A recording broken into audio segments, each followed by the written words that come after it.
Good morning. How's everyone doing? Oh, some of you are awake. Good morning. Well, good morning and welcome. As everybody continues to find their seats, I would like to introduce myself. My name is Jessica Harrington. I'm the morning anchor at ABC 30, Action News AM Live with Jason Oliveira, Monday through Friday. So thank you to everybody who tunes in with us dark and early each and every weekday. Thank you. Thank you very much. On behalf of the city of Fresno and our community partners, we want to thank you for joining us for this Reverend Dr. Martin Luther King Jr. commemoration program. Today, we are gathered to honor the life, legacy, and enduring vision of Reverend Dr. Martin Luther King Jr., a vision rooted in justice, service, equality, and our shared responsibility to one another.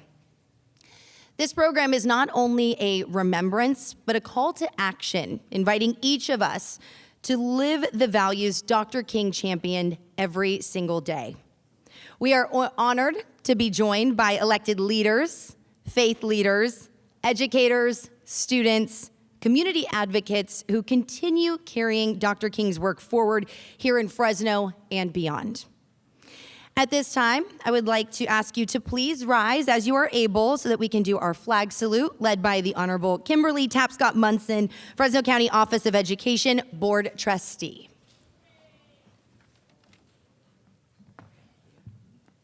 Please stand. Ready, salute. I pledge allegiance to the flag of the United States of America and to the republic for which it stands, one nation, under God, indivisible, with liberty and justice for all, one day. Please remain standing. Please remain standing if you're able. It is now my honor to ask that we begin with our invocation, led by Pastor Brandon Jackson and Jessica Jackson.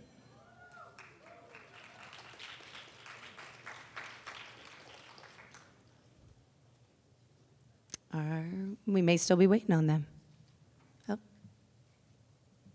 come on up.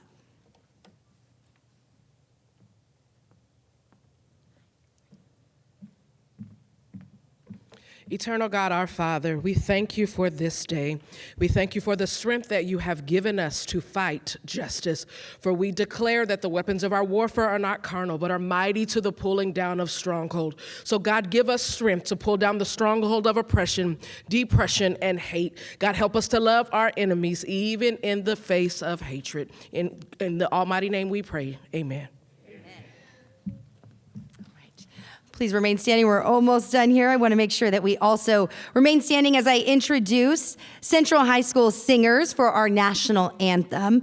Please help me welcome Senior Naya Pizarro and Central High and Central East High Choir Director Michael Ogden.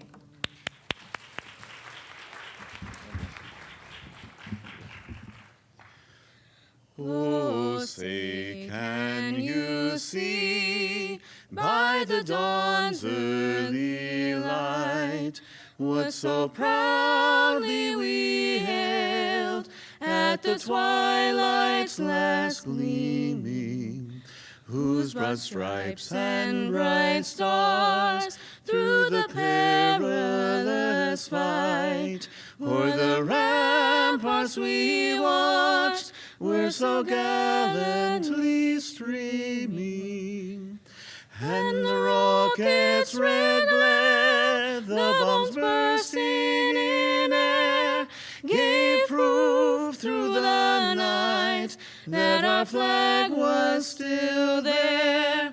Oh, say, does that star-spangled banner yet wave o'er the lands of the free and the home of the brave?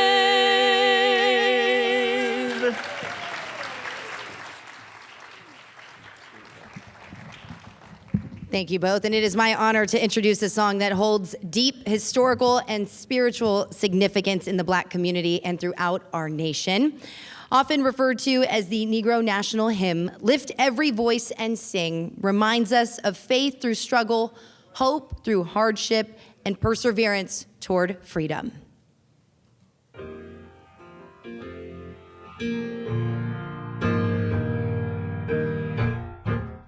Lift every voice and sing till earth and heaven ring. Ring with the harmonies of liberty. Let our rejoicing rise high as the listening skies. Let it resound resound. as the rolling sea. I like this part right here. Come on. Sing a song full of the faith that the dark past has taught us. Sing a song full of the hope that the present has brought us. Facing the rising sun of a new day begun. Let us march on March on. till victory is won. Now we add a little something to it. Just to encourage you. We're gonna take you to church later. Let's go! We'll keep marching, fighting till the victory is won. To all my brothers out there. Hold your head up, brother, till the victory is won. To all my sisters in the struggle. Keep believing, sister, till the victory is won. Till that day. Till that day comes. Hey, Let us march on to victory. till victory is won. Is won.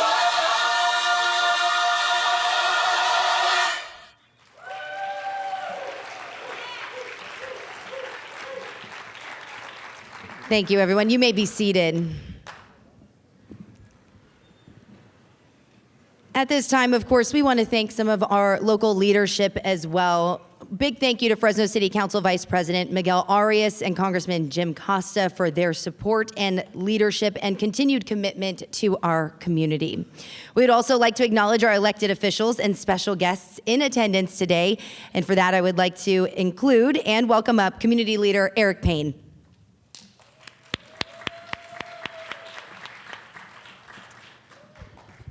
Thank you. We are indeed excited to present on behalf of the City of Fresno's Martin Luther King Jr. Unity Committee.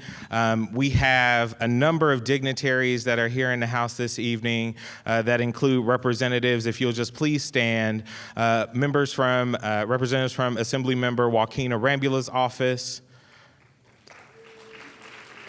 members from Senator Shannon Grove's office, please stand. We also have all the council members from the city of Fresno, Miguel Arias, Mike Carbasi, Nick Richardson, Mayor Jerry Dyer, and Tyler Maxwell and Nelson Esparza. Please thank the City of Fresno representatives for being present today. Additionally, our committee works diligently to prepare for this weekend of events. It's over 7 months of planning to convene one of the largest MLK celebrations between Los Angeles and San Francisco. And it takes a lot of work and a lot of resources and a lot of sweat equity. So I'm going to have the 2026 MLK committee to please stand. If you're a member of the MLK committee, we have Summer Gaston, Gail Gaston, our chair, James Lett, and the most diligent member that has been serving for since the inception of the committee, Dr. Kapoor. Thank you for your service.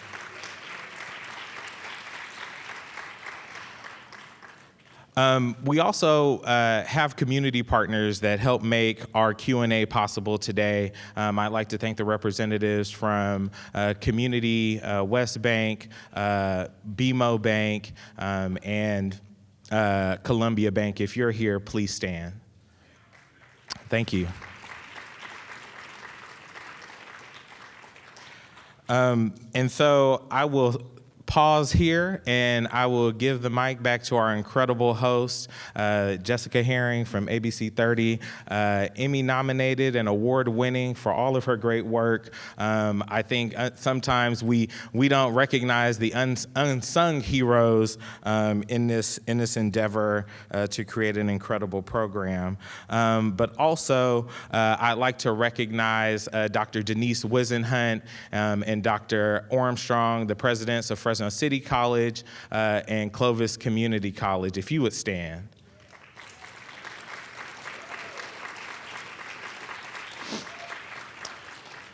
We also have with us Miss Anita, Councilwoman Anita from the city of Madera. If you please stand and be recognized.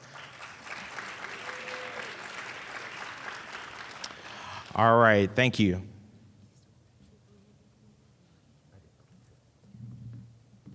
Thank you, Eric. All right. We want to turn now to our awards presentation. Our first honor is the Educational Leadership Award, recognizing an individual whose work advances equity, access, and academic excellence. This year's recipient is Dr. Lisa Mitchell. My name is Dr. Lisa Mitchell. I'm currently the Executive Director for our Advancing Academic and Acceleration Achievement in Fresno Unified School District. I've been serving as an educator in our school system for the last 14 years, but my first love is social work, and it's the reason why I came into public service. It really is the foundation for the work that I do today in serving our students, our youth, our families, and our community. But my favorite job is being the mother of my adult 2 children, Candace and Bria, and then I have 3 grandsons, Idor, Ellis, Adrian, and Cameron. Well, I think about what is it that I need to do to advocate on behalf of students so that they're getting the resources, that they're getting the social emotional support, and that they're getting the community to be able to support them in ways that we've never done when I was growing up. And so my why is really about making sure that students had more than what I did growing up. As I mentioned, I'm a product of Fresno Unified School District, and so are my daughters were. And now that my 3 grandsons are in the same school district that I work in, that's also a why too, is making sure they have what they need, that they can be successful. When I think about the life of Dr. King and how important his work is this compass that has drive, this moral compassion to support unity in our community. And I mean, he literally left a blueprint of how to do this work. And so oftentimes, as we're coming up celebrating the life of the great work that he has done, it's a reminder to go back and look at that blueprint of how do we work together as a community when we see challenges that are impacting poverty, when we see challenges that are impacting our students. It's just going back and remembering you're not in this work alone. You have ancestors and legacies of folks that have dropped that little niblet for how to do the work. And so I'm excited that we are celebrating him often. Instead of just in the month of January, we often try to bring his work up throughout the year, particularly in the work that I do with my team and Fresno Unified, is how do we tackle problems, and that we don't have to do it in a silo effort. We can do this as a community. And so when I think about Dr. Martin Luther King in that way, I think about just the simple words unity, but I also think about the Kwanzaa principle, Ujima, like collective effort. And so his work reminds me of those principles. I'm excited about this year's theme, Lift Every Voice, Be Courageous, Seek Justice, and Show Love. And to all of our young people listening, this theme is a powerful blueprint for how they can change the world. So what does it mean to be courageous? And what that means is young people just being your authentic self, to stand up when something's not right, to challenge the status quo, and to use your voice to be this powerful weapon that you can impact change and change your community. So what does seeking justice looks like? And it really is starting where you're just attacking small acts, and that could be just challenging, rules that are unfair to others, or looking at who is being excluded at the table, right? And so I think it also makes sure that you as young people are educating yourself of what does justice look like, and what does it look like for those that maybe have not been seen or heard. Dr. King, he spoke of this love that's sort of selfless, unconditional love. And this is love that we have for all humankind. And so love is really that foundation that makes courage and justice possible. And it's really that force that builds our community. I believe that as a community, if we can stay united and stay united as one, that we can continue to make change in our community.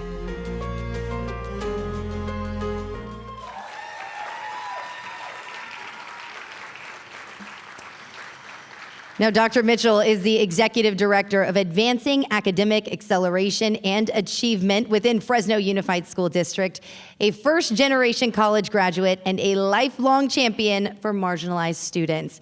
Please join us in honoring Dr. Lisa Mitchell.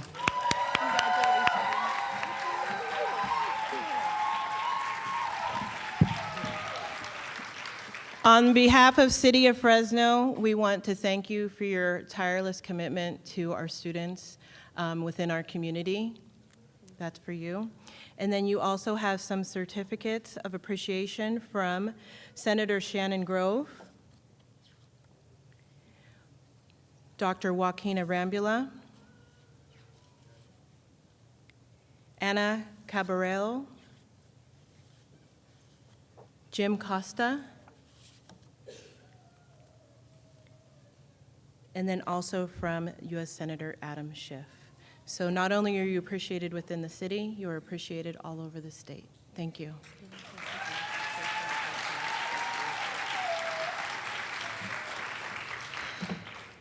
Good afternoon, everyone. Oh, that didn't sound very good. Good afternoon, everyone. All right, that sounds better. I got to put my glasses on because my age, I'm not able to see very well. But I just want to just say how very deeply honored I am to receive this recognition. And I do want to thank the MLK committee for selecting me. It's truly a blessing and an honor to be here today. So my why is very simple. I believe that every child, regardless of their zip code, circumstances, or learning need, deserves to be seen, heard, and loved in their full greatness. And that belief has really, really just guided my work and the work that I do with my team every day. So potential may not be evenly resourced, but it is evenly distributed. And what that means is that every child is born with potential, but not every child has equal access to the support and opportunities or resources needed to develop that potential. And so I am very blessed to work with a team that remains in the fire with me as we fight to close the achievement gap for the students and families of Fresno Unified. And through my service on multiple community boards, I've really been able to contribute to the impact work and partner with others who are deeply committed to advancing support and opportunity within our community. So Dr. King's life reminds us that real progress is not comfortable work, and that it demands courage, truth-telling, and a love that acts. And his example has taught me that justice requires us to stay in the fire through challenges and tough conversations until that fire becomes a light for those we serve. And so this year's theme, which I really love, Lift Every Voice, Be Courageous, Seek Justice, and Show Love, is a message that I especially want our young people who are here in the audience to hear, that be courageous and speak up even when your voice shakes. Seek justice and don't wait for permission to see what's right. And then love, make sure that your compassion is actionable. So I stand on the shoulders of those who came before me, my late grandparents and my grandmother, Ethel Luke, who raised me, whose strength and faith and wisdom really shaped my own. And so today I honor her legacy every time I serve, every time I uplift a family, and every time I advocate. And I stand here for my own legacies, my 3 grandchildren who are growing up here right in Fresno. And may our work, the work that we do in the community, expand the world of possibilities for not them, but for every child in this city. And so I also want to acknowledge a powerful sisterhood that has strengthened me along the way. My sorority sisters of the San Joaquin Valley Alumni Chapter of Delta Sigma Theta Sorority Incorporated. Our commitment to service, scholarship, sisterhood, and social action continues to inspire me to lead with courage, justice, and love. And so I just want to leave us all with a quote. Dr. King once said, "We must learn to live together as brothers or perish together as fools." And those words are not just a warning, they are a call to action, a reminder that unity is not passive, it's something we build, protect, and renew every day. So as I accept this honor, I do not as a destination, but as a commitment to keep showing up, to reaching across differences, to keep believing that our shared humanity is stronger than anything that seeks to pull us apart. Thank you for this recognition, and thank you for walking with me along each other towards the future Reverend Dr. King, towards what he dreamed of in a future where unity is not an aspiration, but a lived reality. Thank you all very much.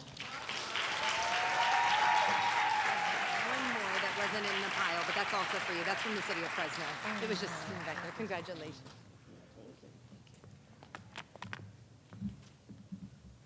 Thank you, Dr. Mitchell, and congratulations. The Community Leadership Award honors a leader whose life reflects service, courage, and transformative impact. This year's recipient is Dr. Peter Robertson. My birth name is Gustavo Beltran. I was born in Bogota, Colombia, and I lived in an orphanage till I was almost 4. I was adopted by Baptist missionaries, and my name was changed to Peter Robertson, and I immigrated to the United States in 1969. And the first time I read and wrote my name in English was in Head Start, and that was what brought me to the United States. I became a citizen when I was 12, and I moved to Fresno in 1984. Remember, I called my mom. I said, "Mom, do you remember when I was in Head Start?" And she says, "Yes." I said, "I spent the summer in Head Start in 1969. I didn't have preschool. I didn't have kindergarten. I was 6, going to Head Start, English language learner, English as second language, and that I had 3 months of Head Start. And my teacher, Aline Quall, is the one that taught me to read and write my name in English for the first time. I'm a director of development for Fresno State and the Fresno State Alumni Association. I'm also a 4-time graduate of Fresno State. The genesis of my activism and advocacy and allyship started as an undergraduate student in 1987 with United Student Pride. And since then, I've been involved with the Fresno Real Pride Film Festival, the Fresno Rainbow Pride Parade and Festival, as well as other organizations throughout Fresno. I think the why that drives me has been my upbringing, being surrounded by faith, family, and friends, and having the responsibility to pay that forward and helping others as others have helped me. I believe Dr. King's life and work has inspired me. One of my favorite quotes of his is, "Be the peace you want to see in the world." And he was a man that led with love, and that inspires and motivates me to do the same. I really like this year's theme of Lift Every Voice, being courageous, seeking justice, and showing love. I think those are 3 really, really good themes, and I agree with all of them.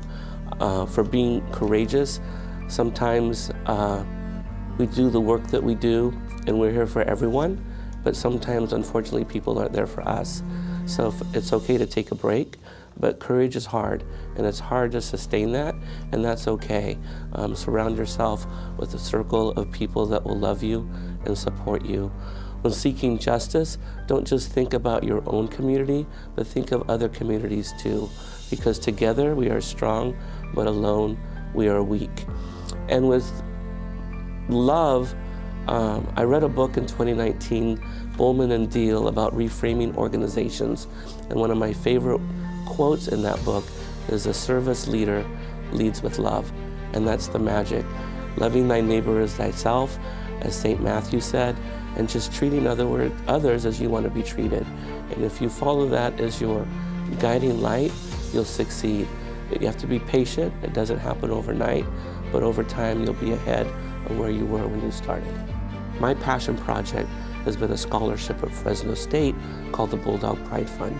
And we started it 20 years ago with 2 $50 donations. And by next summer, we will have raised $1 million for our endowment. And 100 years from now, there'll be students at Fresno State that will be recipients of the scholarships and good work and fundraising we've done today.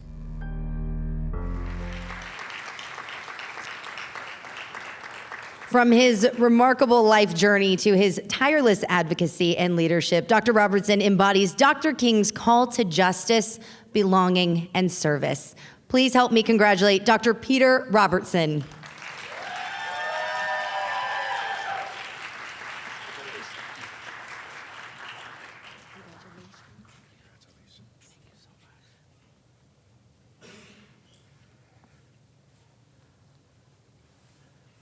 Oh my goodness. Thank you.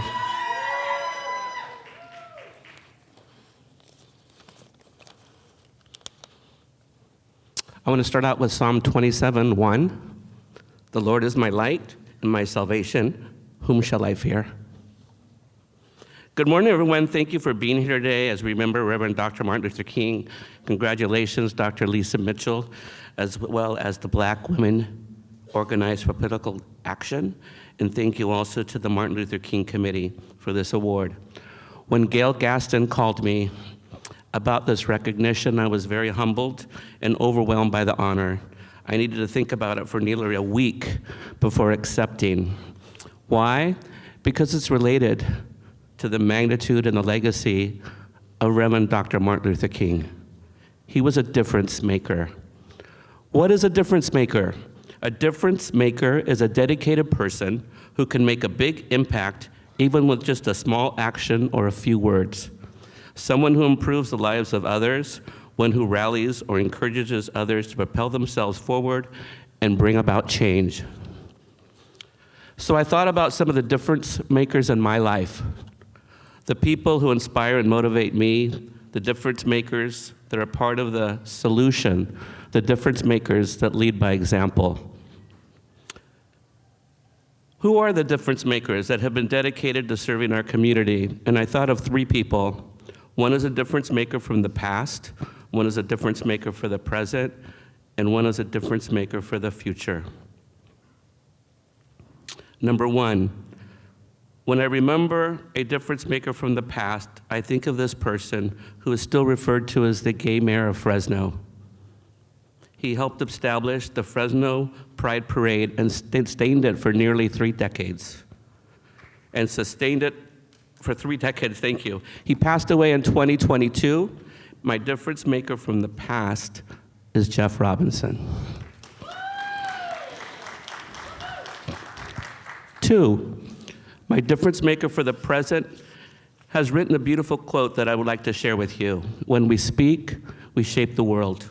She has overcome countless of challenges on behalf of our community. For her steadfast support and tireless activism, she was invited to the White House by Presidents Obama and Biden. Today, she passionately serves the people of Fresno as the inaugural LGBTQ+ liaison with the Office of the Mayor. My difference maker for the present is Robin McGahee. Number 3. Finally, this person is a difference maker for the future. Of course, he's a difference maker now, but he's still young. His future is bright and holds tremendous promise. He quotes Dolores Huerta in his email signature, "Honor the hands that harvest your crops." He coordinated Fresno State's first ever Rainbow Pride flag raising in 2021, and today he's the director of Upward Bound Programs. He's a 3-time graduate of Fresno State and completed his doctoral degree last spring. My difference maker for the future is Dr. Esteban Para Guerrero.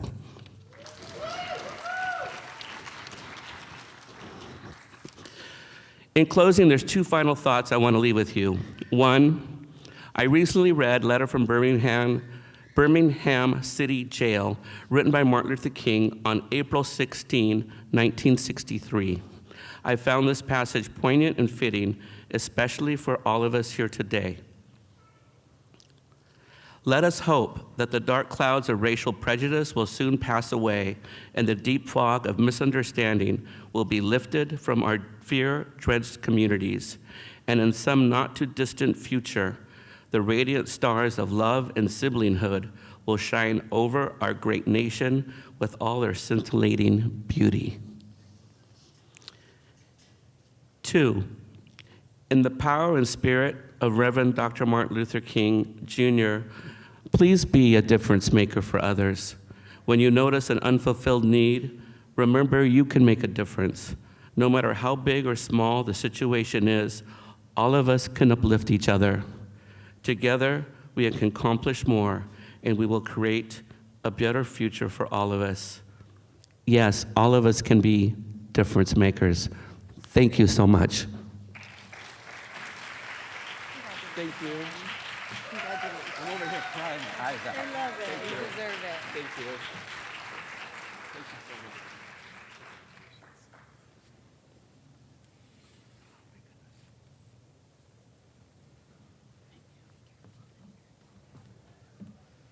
Congratulations, Dr. Robertson. All right, the Les Kimber Community Service Award. Oh, yeah. It is named in honor of a Fresno leader whose advocacy helped establish Dr. King Day locally. This year's award is presented to Black Women Organized for Political Action, or WAPA. Black Women Organized for Political Action, Fresno San Joaquin Valley Chapter. I am the president, Cynthia A. Sterling, and we have been a foundation here in the city of Fresno for the last 30 plus years. The WAPA itself is an organization that is over 60 years old, founded by our President Emeritus, the Honorable Desi Woods Jones, in the Bay Area with approximately 12 other women. And their idea was to set up a position to promote, educate, teach, and support Black women as they became involved in the political process and the educational process in bringing Black women forward in our country. We are now training younger women to become leaders like I have become under the direction of my mother, the Desi Woods Jones, and the Honorable Mary Curry. So that's, WAPA's footprint is to train, educate, and teach Black women to take leadership roles, not necessarily in politics, but in their communities. WAPA is most passionate about our footprint in the San Joaquin Valley politically. It is important that you understand that Black women have a voice just as everyone else does, but we have not been recognized throughout the state of California or in this nation. In the San Joaquin Valley, myself, I was the first elected Black city councilwoman to this area, and now we have members on the school board, we have members on city council in Madera, Kings County, as well as representatives from in Tulare and other areas throughout the entire state. Actually, Dr. King's work is the foundation of BWAPA. If it had not been for Dr. King, well, not to say maybe in all respects, but if it hadn't been for Dr. King being the person that he was and traveling throughout the United States as he was, we probably would not have had the same opportunities to put BWAPA into place. My mother, the first appointed Black city council person to Fresno, was president of the NAACP back in the late 60s, and it was through her and Mary Curry, who was the first elected school board representative for Fresno.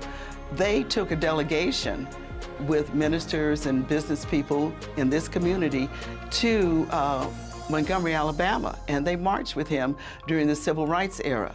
So I grew up with that footprint and that voice.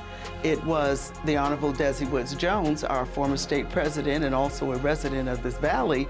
Desi actually was in Washington at the first march at the Capitol with Dr. King and all of the other civil rights activists at that time. And it was because of them that I went into politics. You have a purpose for being here, and what is going to be your purpose? My father would always say to us that if you don't take responsibility now, you never will, or it'll be difficult as you grow because somebody will put an obstacle in front of you that's a little more challenging than what you're facing right now. I'm saying this to you young people to say, you can be anything that you want to be. If you young men want to be a Michael Jordan or a LeBron James or a Steph Curry, you can do so. It just takes practice. Some of you don't even want to maybe play sports. You want to be in business and you want to run your own service. My father had a funeral home. I learned how to run the business. You can do the same, and you can start in elementary school. So let organizations like mine, Black Women Organize for Political Actions, especially you young ladies, because I mentor my young ladies, my little girls, come on and talk with me.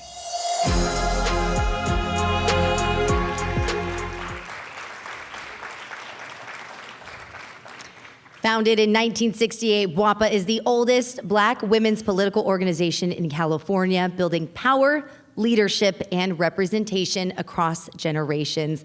Please join us in recognizing WAPA. I'm so sorry. On behalf of the City of Fresno, we want to thank you for your courageous work. Thank you so much. Thank you, Summer. Good afternoon to everyone. I want to make sure that as we are coming up here, I want you to see who the Black women are. Organized for Political Action, Fresno San Joaquin Valley Chapter are, and our main horses, the men that are supportive of us. First of all, I'd like to bring to the roster with me Miss Terry Kimber. Terry Kimber Edwards. Terry Kimber's father is the reason we are here today. He, Dr. Kapoor, Mary Curry, the Honorable Mary Curry, and a number of others were the reason we actually started, we're part of the foundation of we start the foundation of how we got here. Black Women Organized for Political Action started 60 years ago in the Bay Area. Honorable Desi Woods Jones, now President Emeritus, saw that we were not at the table after she had had an opportunity to be involved with Martin Luther King. And the idea was for Black women to work with those trying to get into leadership, becoming officers in the state of California. And so the Honorable Ron Dellums was one of the first that she supported. In that, 9 chapters originated. We're part of that today. Our presence is a political footprint in the community. What you see today, everyone here is reflective of what a political footprint does. Therefore, you always have a place at the table. We have, as I said, Terry Edwards' father. Terry Edwards is a part of the Martin Luther King Committee. Her brother, Mark Kimber, he is the voice of our community, our media, the California Advocate. We have up here today elected women and others from throughout this valley. Just to recognize a few, the Honorable Kimberly Tapscott Munson is to my right. Trustee Keisha Thomas to my right next to me, and Trustee Thomas is a candidate for Fresno City Council, District 3. We have Councilwoman, the first African-American woman councilwoman, Anita Evans. She's from Madera, California. Did I miss any electeds? We have President Kim Armstrong, Clovis Community College. We have Taylor Kimber, Councilwoman Les Kimber's granddaughter. She is a representative of Governor Gavin Newsom's office, the first one of our ladies in the audience. We have the first Fair Board member I'd like to recognize, Ms. Billy Jelks Hood in Madera. We didn't have African Americans on the Fair Board. President Denise Wisenhunt. She is president of Fresno City College, a part of our organization. DeAngelique, our youth representative and a member of BWAPA, who is working on her master's degree in the Bay Area. DeAngelique, and Dr. Carolyn Drake, her sister Teresa Harris, officers and founders of the Black Nurses Association here in the Valley. Members of all the AKA, the Deltas, the Zetas, and all other organizations, thank you so much for allowing us to receive this honor today. We look forward to you either participating with us, getting involved with us. We look forward to our continued support of this committee. Thank you.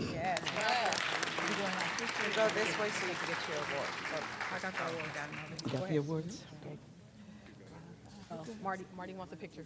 Marty wants, lady, yeah, right up here for a photo. Oh, shut the front door. Hold on. She said 3s and 1.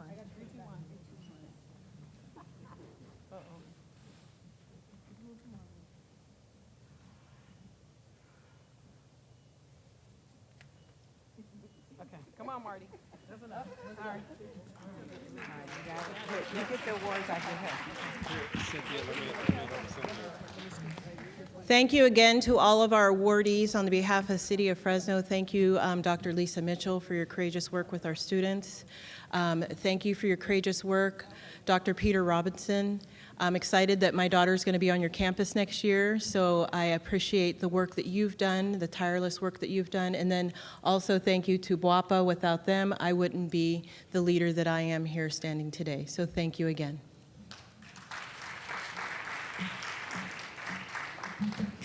Once again, congratulations. And before we move on to our chat with our keynote this morning, I also want to just make sure we point out and say thank you for being with us to Fresno Unified Board Member Trustee Keisha Thomas, who is just up on stage. Thanks for being with us.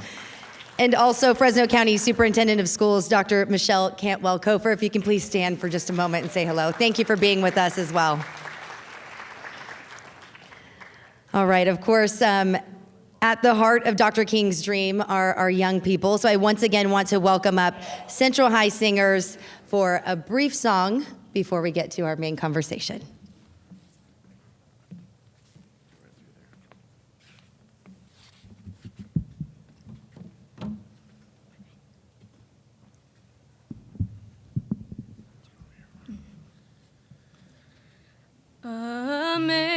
Amazing grace, how sweet the sound that saved a wretch like me. I once was lost, but now I'm found. Was blind, but now I see. Through many dangers, toils, and snares, we have already come. 'Twas grace that brought us safe thus far, and grace will lead us home. When we've been there 10,000 years, bright shining as the sun, we've no less days to sing God's praise than when we first begun.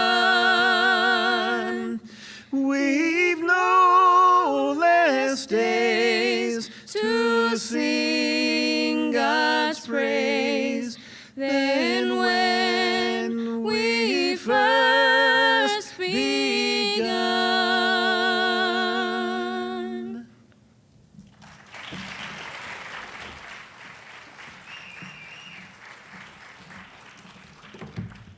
Thank you both. We are going to move now into our fireside chat with Central Unified School District Superintendent Dr. Mark Marshall, whose leadership serves more than 16,000 students across our region. Dr. Marshall, will you please join me?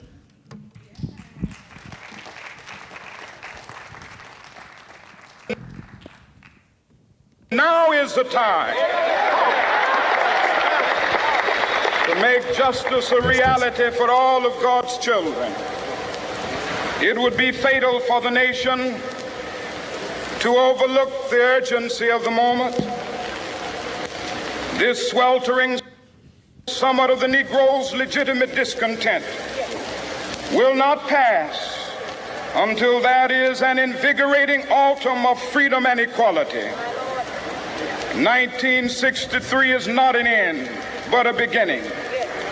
Those who hope that the Negro needed to blow off steam and will now be content will have a rude awakening if the nation returns to business as usual. Ladies and gentlemen, please help me welcome Dr. Marshall. Thank you.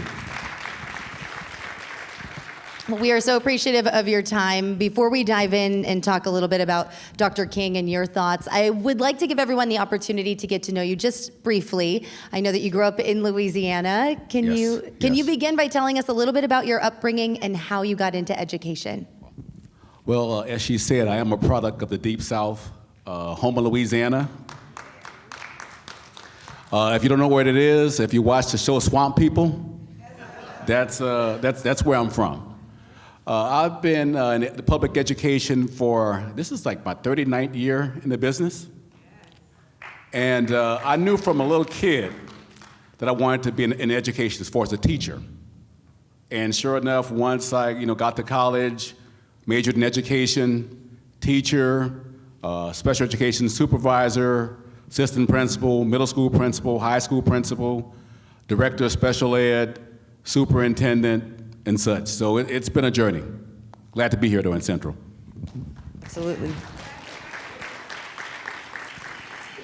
So I had the pleasure of interviewing Dr. Marshall before, or just after you started as the superintendent of Yes. Central Unified, and so we got to talk a little bit, and I know that he is a proud dog dad to a pit bull mix named Panda, so that's a fun fact for everybody to know. But he also mentioned that it was important that he lived in the district where he served. Can you tell me a little bit about why that was important to you? Well, that's very important because I've learned through, this is my third superintendency, and when you're involved in the community and you live in the community, there are several things that that benefit. Like first, your students benefit because you get access to all the resources.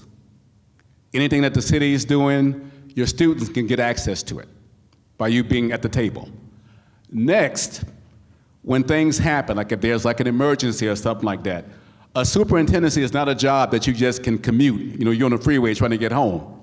You need to be in the community to be able to help deal with those things when they happen. And then lastly, and I think this is the most important reason, is that you can keep abreast of what's happening in the community. A lot of times, I'm a member of all those social media groups in town in Central.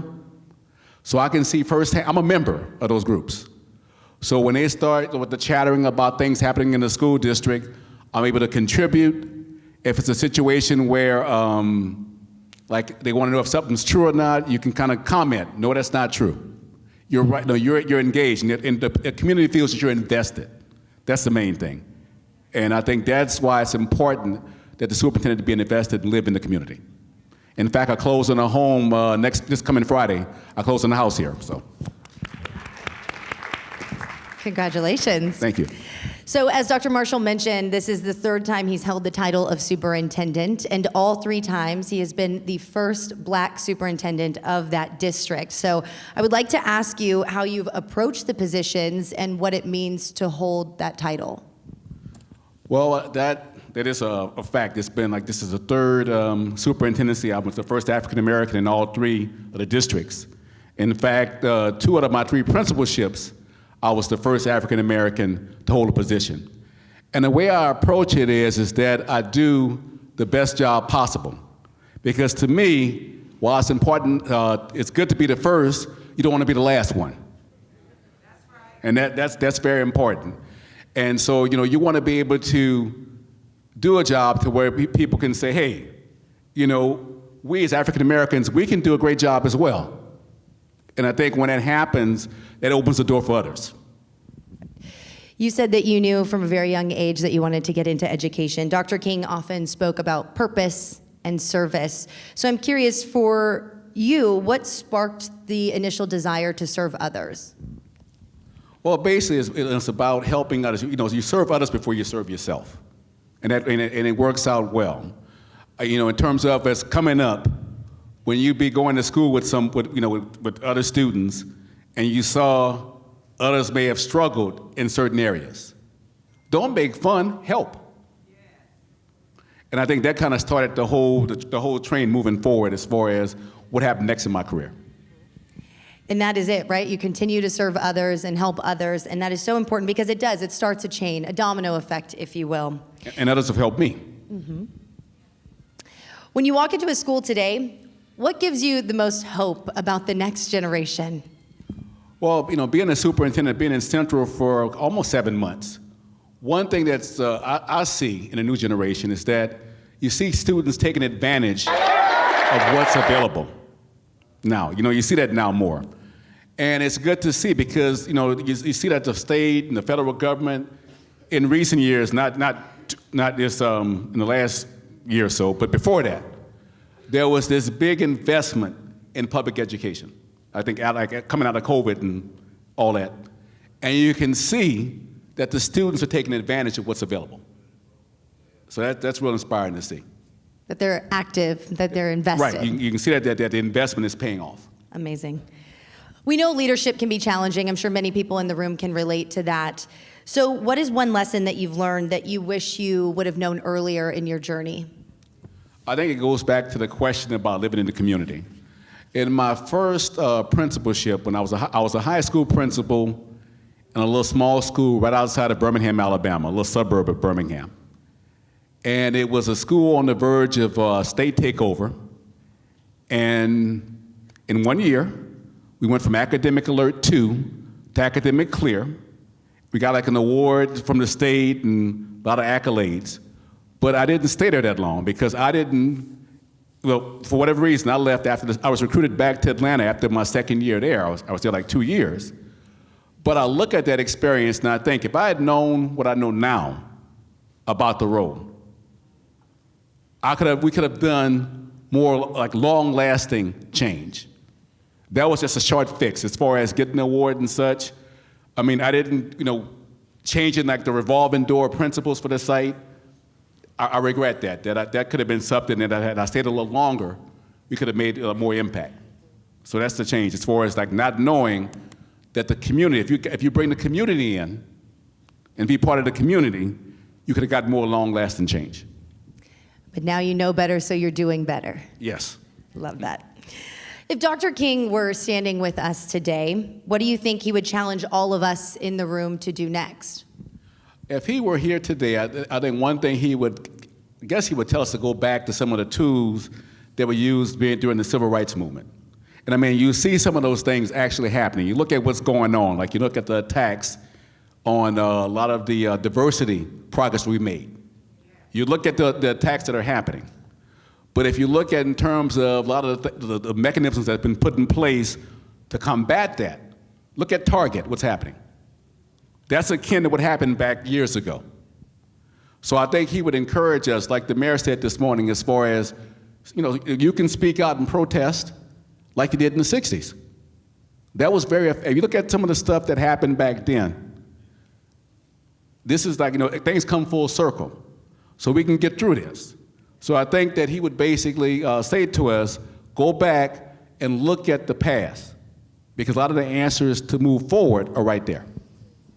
In that same vein, because you are the leadership of more than 16,000 students in the Central Unified School District, for students who are watching or who are sitting in the audience, what advice would you give them about using their voice?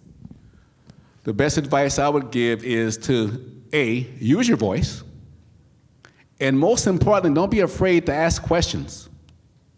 If something doesn't feel right, call it out. And there are ways that you can do that. But I think too often we don't step up and we don't say what's on our, what do we feel? If it doesn't feel right, we don't say it. So it's a matter of using that voice, doing your research, asking those questions. And when students do that, the sky's the limit. In one word or short phrase, how would you describe Dr. King's legacy today? One word, enduring. A lot of stuff he said then is true to this day. You look at what we're going through as a nation right now, and you look at some of the things that are happening as far as to combat those trends. We're utilizing a lot of the same approaches that were used back then. So his work is enduring. Now, Dr. King believed that real change starts locally, as you have touched on. What does living the dream look like right here in Fresno in 2026? Well, living in Fresno, this is in 2026, I would have to say that, being in this city, and I don't say this to be hokey or anything, I'm being truthful. This is probably the most welcoming city since I've lived a lot of places. And this city has been very welcoming, as far as being able to feel welcome in the city, having access to things. And I think living the dream is being somewhere where you're welcome. So I would hope that, as people, we have the distinction in this city is like in California, you talk about population shifts. Fresno is one of the areas that's growing. So to accommodate that growth, we have to be a welcoming city, a welcoming community. And that's the feeling that I get when I live here. I like that question, living the dream. I'm living a dream in Fresno. I enjoy, I enjoy my job. I love my job. They have other amenities like, Dollar Tree, Planet Fitness, stuff like that. I went to church yesterday and was able to go to, I'm a buff of like 70s music and 80s music. And I found this record store in the Tower District. I was like, wow, this is cool. So it's it's about basically having that balance as for a city and being welcoming to the people that are coming here. You hit on that. I think that's why so many of us have either been born and raised and stayed in Fresno or have left and decided to come back, myself included. It is home, and it is a warm welcome every time. Yes, it is. I also want to ask you about, when we talk about equity, is there a positive change that you've seen recently that makes you optimistic? Well, I've seen one, and I look at, this is a work situation, but it's been cool to watch how this has unfolded. Prior to my arrival, the year before I arrived, the district decided to go to 3 comprehensive high schools, as opposed to a 2 comprehensive high school approach with 1 specialty school. They went to 3 comprehensive high schools. And from what I understand, this is prior to my arrival, there was a lot of discussions about that. But if you look at how the year has unfolded, this is the first year, and you look at how all 3 of those comprehensive high schools are doing. You have students at all 3 high schools striving in all the areas, as far as the academics, the athletics, the arts. And I guess that was the goal when the decision was made to go that route. It was about equity. So when you see that kind of manifest itself, it's a good thing. And I get to see it in real time, so it's awesome. Amazing to hear, because you're right. It did start with a little bit of a discussion and a little bit of emotion, but now we're seeing the difference. Right. I want to ask, as we sort of start to wrap this up, when we talk about, I'm sorry, not about equity, I want to talk about if everyone here did just one small thing this year to serve the community, what would you suggest it be? Well, I'll be selfish with, can I do two things? Of course you can. Okay, yeah, okay. It's your show. Right, You take it away. Okay. All right, well, the first thing I would say to everyone in the community, take advantage of what your local public school has to offer. Be involved in that process. It's your school, it's what you make it. So be involved in that process. That's the first thing. As far as from a society standpoint, I would say to all of us, have empathy. We don't know what people are going through in their lives. And I think if we just take a step back and just talk about what the other person's going through, it would change the whole story, the whole narrative. Ladies and gentlemen, I give you Dr. Mark Marshall, Central Unified Superintendent. Thank you so much for your time. Thank you so much for being here. Thank you.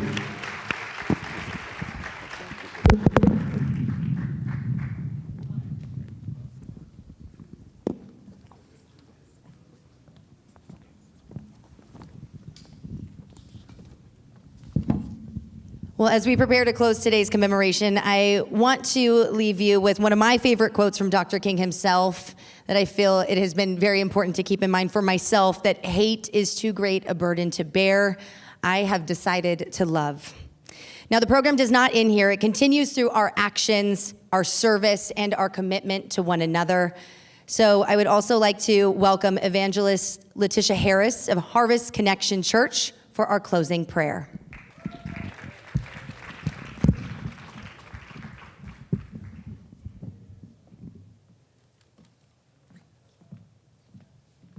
I do say thank you to the Martin Luther King Committee that has allowed me to be not only invited, but to allow me to return year after year. I do say thank you. As I render these closing words, I pray that it is touch your heart and inspire you to action. We have come to this moment to celebrate the life of the revolutionary civil rights leader, Reverend Dr. Martin Luther King Jr., a man who was jailed, beaten, confronted by dogs, and ultimately assassinated for many of us to enjoy the rights that we have today. A man who paved the way for so many of us because he was bold enough to dream. And although he is no longer with us, his dream still lives on, living inside of you and inside of me. But today we must tell the truth that in the wrong hands, this dream is in the danger of becoming a nightmare. A nightmare where progress is rolled back instead of expanded. A nightmare where hard-won rights are debated instead of being defended. A nightmare where truth is twisted and justice is delayed. Equity is treated as a threat rather than a promise. Dr. King did not give his life so that justice could be optional. He did not endure jail cells, police dogs, and death threats for freedom to be conditional. He stood because he understood that freedom requires responsibility and progress demands persistence. So this moment is not just about remembrance, it's a reckoning. Not just about honoring a legacy, but protecting it. No, the dream was not flawed, but we are facing the threat of moving backward. Moving backward through division, moving backward through hate, moving backwards through lies, disguised as legislative priorities. Moving backwards because we have lost the discipline to stay focused on what matters the most. Dr. King warned us, as he said, we must forever conduct our struggle on the high plane of dignity and discipline. We must not allow our creative protest to degenerate into physical violence. The marvelous new militancy which has engulfed the Negro community must not lead us to distrust white people. For many of our white brothers and sisters, as evidenced by their presence here today, have come to realize their destiny is tied up with our destiny. But it is difficult to move forward because we have lost sight of the assignment to do right, seek justice, and defend the oppressed.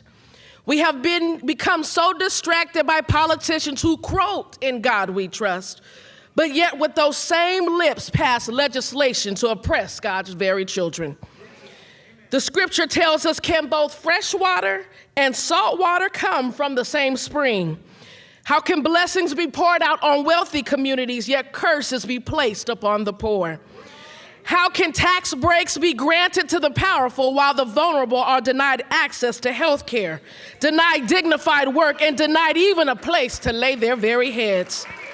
This is not the justice of God. This is not the righteousness of the kingdom, and we must not be distracted in calling it so. We have become so distracted by arguing over who is fighting with us that we forget to fight the very enemy before us. Distracted by being offered crumbs from a table when we should be demanding a seat at the table that our ancestors built with their blood, sweat, and tears. Dr. King asked the question that still echoes today. These are the words of the devotees of the civil rights. When will you be satisfied? Well, I'm here to tell you we can never be satisfied as long as black people are the victims of unspeakable horrors of police brutality. We cannot be satisfied as long as our basic mobility is from smaller ghetto to a larger one. We can never be satisfied as our children are stripped of their childhood, robbed of their dignity by signs spoken or unspoken that still declare for whites only.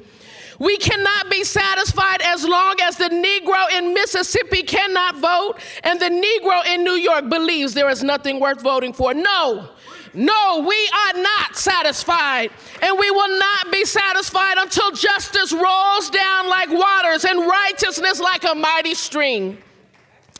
Although Dr. King spoke these words nearly 63 years ago, I would be remiss not to say that they still speak directly to the reality of the troubles we face today. And even though we face the difficulties of today and tomorrow, I want to encourage you, we still got a tough road ahead. I want to encourage you to be not weary in well-doing, for in due season you will reap if you faint not. So I say to you today, my friends, that we've got to stay focused. Stay focused until the third largest school district in California is no longer graduating students who struggle to read above their grade level. Stay focused until masked men are no longer tearing families apart, until human beings are no longer detained in modern-day concentration camps, stripped of dignity and due process. Stay focused until the most educated demographic in this nation, black women, are no longer leading in the statistic of unemployment and economic instability. Stay focused because the resistance of our vote is the evidence of the act of our vote. Stay focused until no American parent has to skip a meal so their children may eat, and that no starved man walks the streets of our cities. Dr. King taught us that the arc of the moral universe bends towards justice, but it does not bend on its own. It bends because ordinary people like you and I were bold enough to carry the dream on. So we leave this place today not just inspired, but activated to keep the dream alive. Not just quoting the dream, but being responsible for it. Because justice requires more than a moment, it requires a movement. Stay focused on the dream, not just to remember it, but to protect it, pursue it, and pass it on. Stay focused that until the day when all of God's children, black man and white man, Jews and Gentiles, Protestants and Catholics, will be able to join hands and sing in the old Negro spiritual, free at last, free at last. Thank God Almighty, we are free at last. May the Lord bless you and keep you. May he make his face smile up on you. To the only wise God, our Savior, be glory and majesty, dominion and power, both now and forever. May the dream live on.